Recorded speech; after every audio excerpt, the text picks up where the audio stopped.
Nous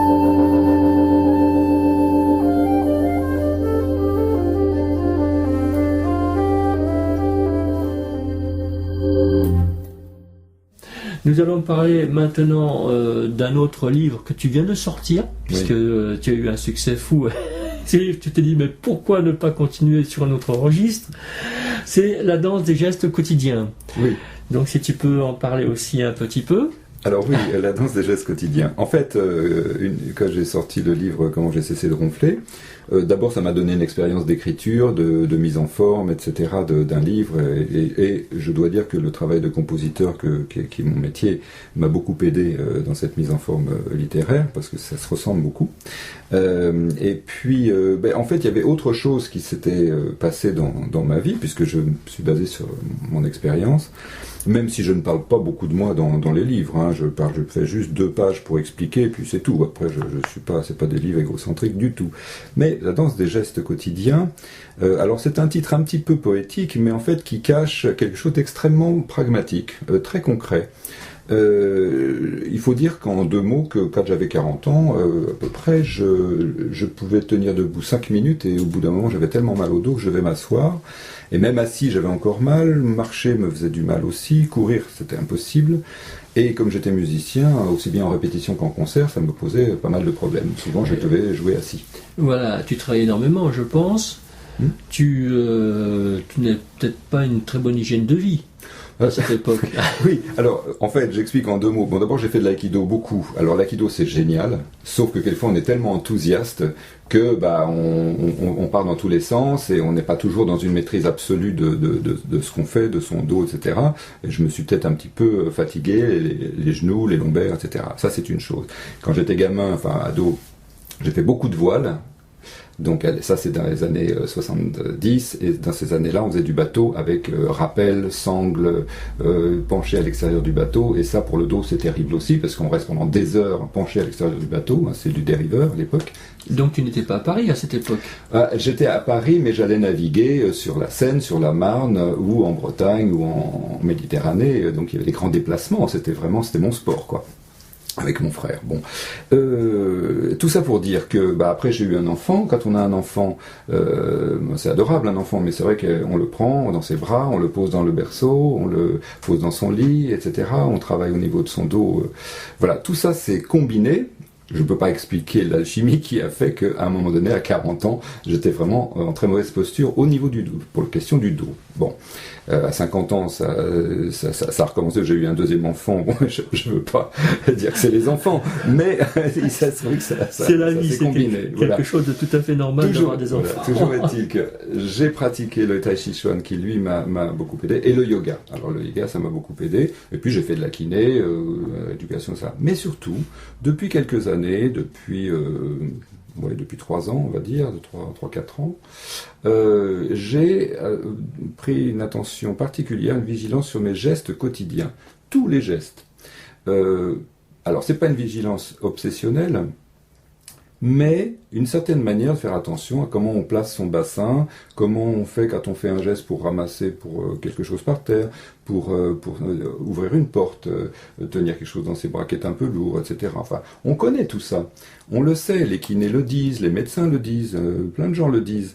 Mais on oublie un peu de le faire. Alors ce bouquin, La danse des gestes quotidiens, avec en sous-titre Méthode antidouleur, aux éditions du Net, ils ont marqué plus jamais mal au dos ou ailleurs, grâce à nos 1000 gestes de chaque jour. C'est le sous-titre qui est dans le bouquin aussi. Pourquoi? Parce qu'on fait des milliers de gestes par jour, des petits, des grands. Là, quand on se parle, par exemple, selon que je me penche légèrement en avant quand je parle, ou je me remets un petit peu plus au fond de mon siège, il y a une différence énorme au niveau des sensations. Sauf qu'on on fait pas attention à tout ça. Ce que je propose dans ce livre, en le lisant tranquillement du début jusqu'à la fin, en piochant un petit peu à gauche, à droite, on va commencer à être attentif à tous ces gestes. Et on va s'apercevoir qu'il y a aussi des micro-gestes. Alors je parle des micro-tensions, des micro-repos, je parle de plein de choses, et je peux t'assurer que ça a joué un rôle énorme dans les 3 dernières années pour l'état général de mon dos et du reste. Et donc, en fait, c'est vrai, je touche du bois quand même, mais je n'ai plus de douleur de dos là depuis plusieurs années. Au début, quand j'ai commencé le yoga, quand je m'allongeais sur le tapis, pour pouvoir me relever, il me fallait 1 minute. Tellement j'avais mal. Les autres, ils étaient déjà relevés en 5 secondes. Et ben maintenant, je vais au yoga, je me relève, il n'y a aucun problème. Et je n'ai plus 50 ans, j'ai plus. Tu as plus de... On ne dirait pas, on ne dirait vraiment pas.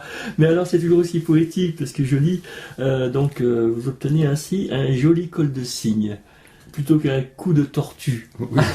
Oui. Je pense que j'ai un coup de tortue, moi.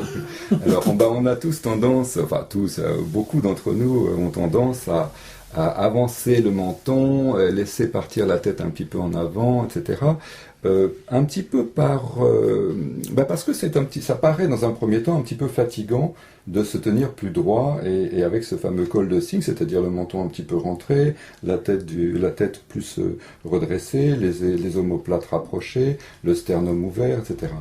Alors, il ne s'agit pas de se crisper dans une position comme ça, comme une statue, hein. C'est pas du tout ça. Je défends justement l'idée qu'on sent aussi l'impermanence de notre posture. Elle change tout le temps. Et il faut garder cette souplesse. Mais ce fameux... J'essaie d'avoir aussi des images. Il est écrit comme le premier, c'est-à-dire quelque chose qui soit agréable à lire, qui soit basé sur des choses assez logiques, des observations, voilà, mais une certaine détente. Donc je donne des exemples. La table des matières est très éloquente. Je parle de la voiture quand on roule en voiture. Je parle évidemment de l'ordinateur je parle de quand on mange sa soupe ou quand on mange quelque chose qui risque de tomber de la fourchette. Comment on se positionne quand on fait cuire des pâtes dans une casserole, etc. Plein de petites choses comme ça qui émaillent notre quotidien. Et surtout, ce que je dis au début du livre, ce qui peut être extraordinaire, c'est que quand je dis 1000 gestes par jour, c'est plus, hein, c'est plutôt 6000. Donc on arrive à 2 millions de gestes par an, plus de 2 millions de gestes. Tous ces petits gestes, si on peut les faire d'une certaine manière, on a une gymnastique naturelle, quotidienne, continuelle, gratuite et qui ne fait pas perdre de temps. Et les gens aujourd'hui, ils ont toujours besoin de temps. Je le souligne aussi. Souvent, les gens ne trouvent pas le temps d'aller faire du yoga. Il faut y aller, il faut prendre 1 heure, 1h30, voire 2 heures, revenir, etc. Et donc, c'est une manière soit de prolonger ce que j'appelle les séances soignantes, c'est-à-dire soit le kiné, soit le yoga, soit même une visite chez le psychologue, etc. Tout ça sont des séances soignantes, c'est des gens qui font du bien aux gens. Mais c'est hebdomadaire. Donc après, il reste tout le reste de la semaine, on peut faire des faux mouvements, des maladresses, etc., qui viennent détruire ce bon travail qu'on a fait. Donc ça, c'est un prolongement. C'est un prolongement, et je m'aperçois qu'il suffit d'y penser.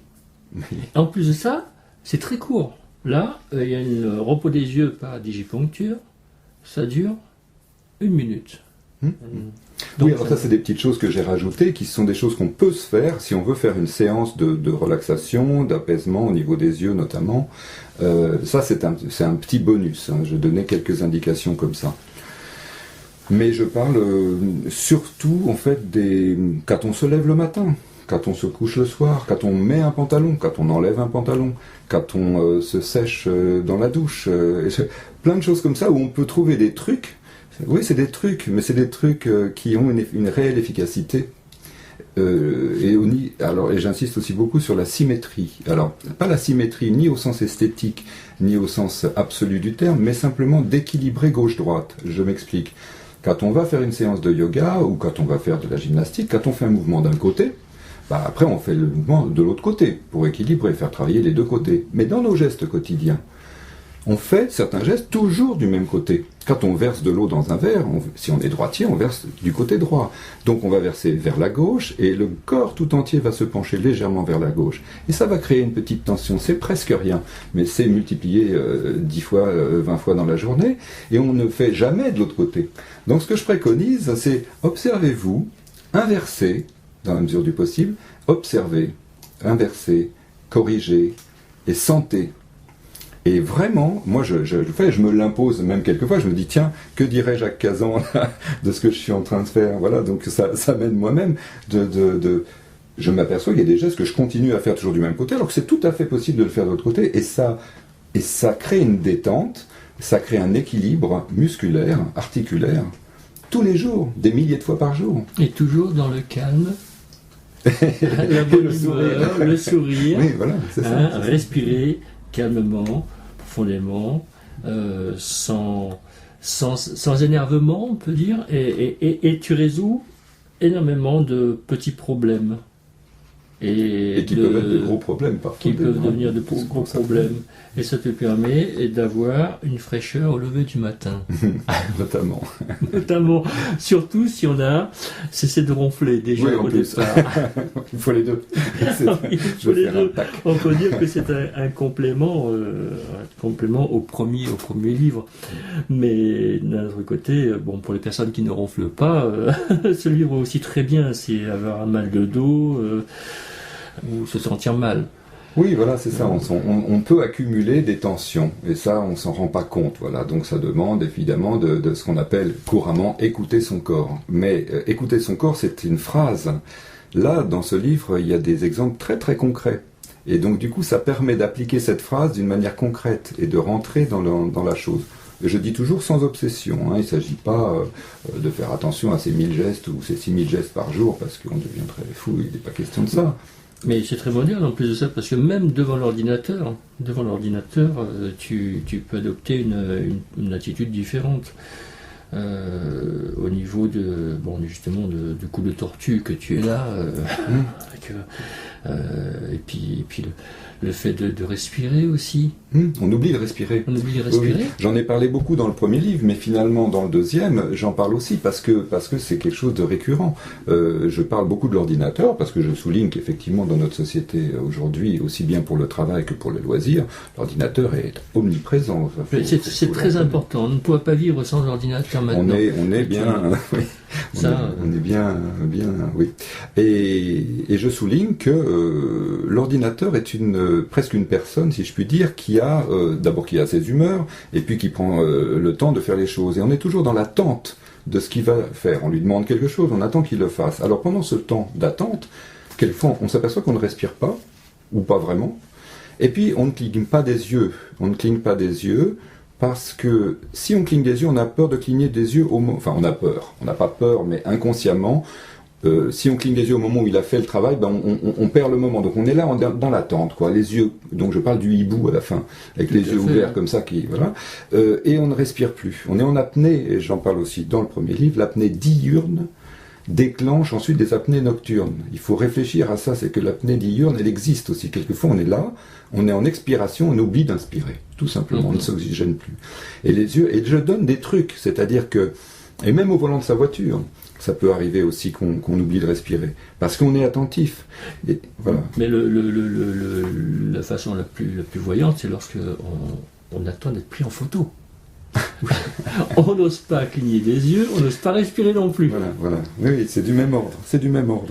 Et donc je préconise par exemple, je donne des trucs très concrets, par exemple pour l'ordinateur, eh bien chaque fois que vous cliquez avec la souris, vous clignez des yeux par exemple. Au volant de votre voiture, vous changez de fil par exemple, vous prenez une grande inspiration. Ça vous habitue d'un moyen mnémotechnique finalement pour penser à respirer, penser à cligner des yeux. Ou même, de temps en temps, quand on demande un travail à l'ordinateur et on sait que ça va prendre quelques secondes, fermez les yeux, inspirez.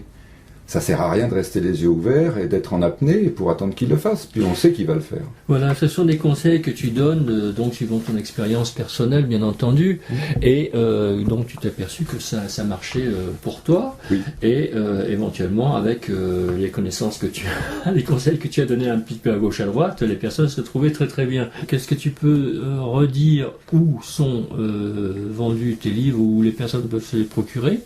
Alors, donc, Comment j'ai cessé de ronfler ou bien La danse des gestes quotidiens sont tous les deux aux éditions du net, donc on peut les trouver sur le net en achetant directement, ou bien on peut le trouver en librairie et sur Amazon notamment, en e-book également, et en papier.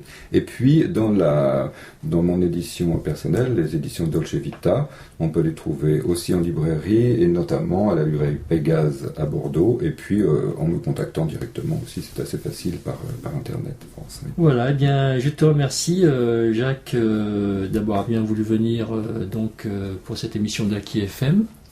98.0. Je te remercie de m'avoir invité, c'était vraiment très agréable. Voilà. Et puis donc, chers auditeurs, eh bien, nous vous disons à la prochaine, donc avec un autre invité. Bonsoir. Bonsoir. Merci.